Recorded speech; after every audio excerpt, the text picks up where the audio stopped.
اس سے اندازہ کریں کہ امام احمد رضا خان نے کس عقل اور دانش مندی سے اپنے مرشد کو اس فعل سے جو ہے روکا،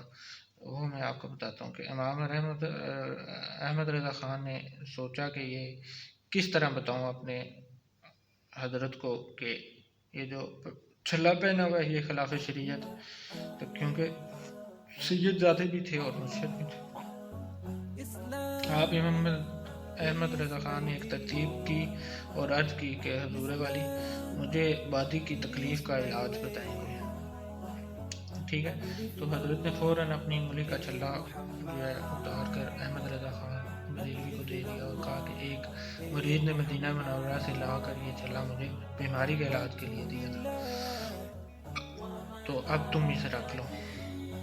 آپ احمد رضا خان نے خاموشی سے وہ چھلا لے لیا اور پیر زادے کو خلاف شریعت کام سے بھی روک دیا اور سید زادے کو احساس تک نہ ہونے دیا،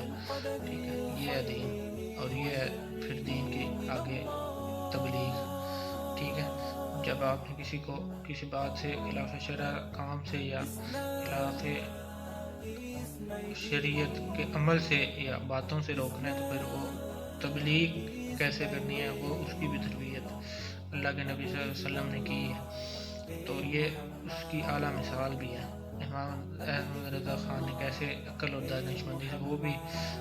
چاہتے تو مجمع میں اکٹھا کرتے، کہتے جی میں آپ کو بتاتا ہوں میرے پیر و مرشد جو ہے خلاف شرع کام کر رہے ہیں، سید زادے ہیں، تو یہ تو فلان ٹیم جیسے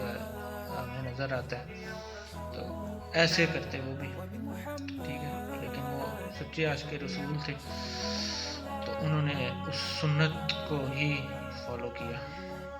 ایک مرتبہ خانقاہ برکاتیہ کے سجادہ نشین نے گھر کی رکھوالی کے لیے جو 2 کتوں کی فرمائش کی، ٹھیک ہے؟ تو آپ امام احمد رضا خان بریلی نے جو ہے باادب ہو کے جو ہے جواب دیا کہ فقیر جلدی 2 کتے حاضر خدمت کر دے گا، ٹھیک ہے؟ پھر بریلی میں موجود اپنے دونوں صاحبزادوں کو جو ہے خانقاہ لائی اور سجادہ نشین صاحب سے کہا کہ یہ دونوں سارا دن کام بھی کریں گے اور رات کو رکھوالی بھی کریں گے، ٹھیک ہے؟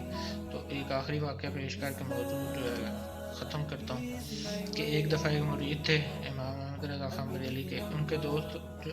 ان کے مرید کے ایک دوست تھا جو بیعت اور پیر و مرشد اور ان چیزوں پہ یقین نہ تھا رکھتا،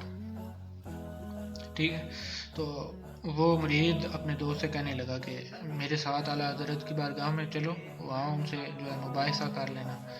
اور پھر جو ہے بات واضح ہو جائے گی۔ تو دوست راضی ہو گیا، اتنے میں اس نے ایک دکان میں جو موجود کچھ تازہ مٹھائی دیکھی اور کہنے لگا چلو پہلے یہ مٹھائی لے لیتے ہیں پھر چلتے ہیں۔ تو اعلیٰ حضرت کے پاس اب مرید کے بہت سمجھانے اور منانے کے بعد دوست مان گیا کہ ٹھیک ہے، پہلے اعلیٰ حضرت سے ملاقات کے بعد جو ہے واپسی پر مٹھائی لے لیں گے۔ بارگاہ میں حاضر تھے کہ اتنے میں دوسرا اور کوئی مرید اعلیٰ حضرت کے جو ہے درگاہ میں آیا اور مٹھائی کا لے گیا اور تقسیم کرنے کا کہنے لگا۔ تو آپ کے ہاں جو ہے ایک اصول تھا یا ایک قانون تھا خانقاہ کا کہ آپ داڑھی والے کو 2 حصے اور ایک جو ہے داڑھی والے جن کی داڑھی نہیں تھی ہوتی ان کو 1 حصہ دیتے، یہ اس درگاہ کا ایک اصول تھا کہہ لیں۔ تو جب وہ تقسیم کر رہے تھے تو اس کی باری آئی تو اس دوست کی مرید کا جو دوست تھا ساتھ آیا تو اسے 1 حصہ ملا، ظاہر داڑھی نہیں ہوئی تبھی 1 حصہ ملا، تو اعلیٰ حضرت کہنے لگے کہ اسے 2 حصے دیں، ٹھیک ہے؟ جو تقسیم کر رہا تھا اسی، تو وہ جواب میں کہنے لگا کہ یہ 1 حصے کا ہی جو ہے وہ لینے کا وہ ہے، تو آپ نے کہا کہ نہیں اس کو 2 حصوں کی یہ خواہش رکھتا ہے اسے 2، تو اس نے فوراً جو ہے اٹھ کے جو ہے توبہ بھی کی اور معذرت بھی کی اور ان کی بیعت بھی کر لی۔ وہ سمجھ گیا کہ یہ میرے دل کی بات کو بھی جان گئے، تو عقل والوں کے لیے یہ چیزیں یہ باتیں نشانیاں ہیں، ٹھیک ہے؟ تو ان کے لیے یہ اللہ بھی قرآن میں نشانیاں باتیں بیان کرتا ہے، اللہ کے نبی صلی اللہ علیہ وسلم بھی باتیں یا حدیث بھی بیان کرتے ہیں، پھر اولیاء اللہ بھی اپنی انداز سے اللہ کے احکامات کو اپنی عقل اور علم کے مطابق ان کی جو ہے تشریح کر کے عام عوام کو جو سمجھانے کی کوشش کرتے ہیں۔ تو اگر آپ اس کو کوئی اور رنگ دے کے اور کہتے ہیں کہ بھئی وہ ڈینگے مار رہا ہے یا چھوڑ ہے لمبی لمبی، تو وہ پھر آپ کی عقل ہے، اس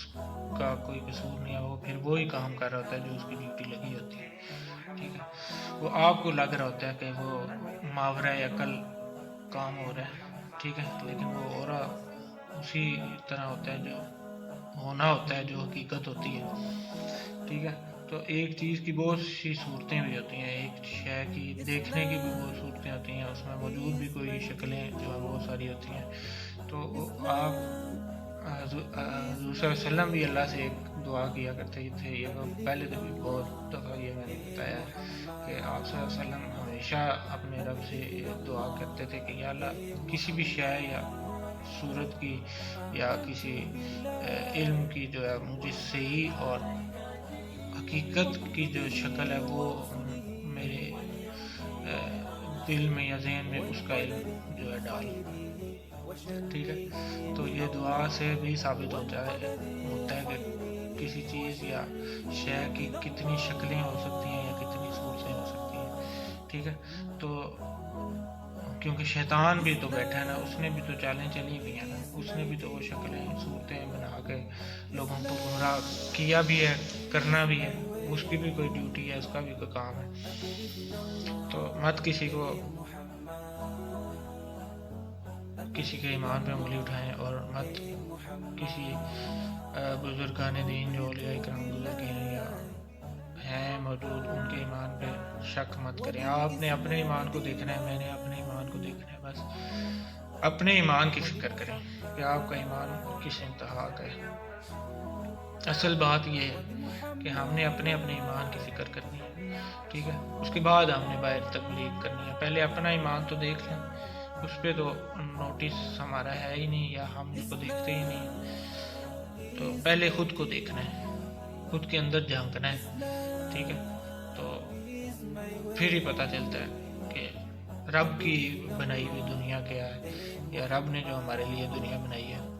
وہ کتنی حسین اور خوبصورت ہے۔ ایک دنیا رب کی بنائی ہوئی ہے، ایک دنیا ہماری اپنی بنائی ہوتی ہے جس میں ہم اپنی زندگی گزار رہتے ہیں، ٹھیک ہے۔ تو اللہ تعالیٰ حق کو سمجھنے اور عمل کرنے کی توفیق عطا فرمائے اور ہمیں بھی عشق رسول صلی اللہ علیہ وسلم جو ہے عطا کرے۔ اللہ تعالیٰ اس ملک قوم اور امت پر بھی اپنا خاص کرم کرے۔ اللہم صلی علی سیدنا محمد وعلی آلہ وصحبہ وسلم۔ اللہ حافظ۔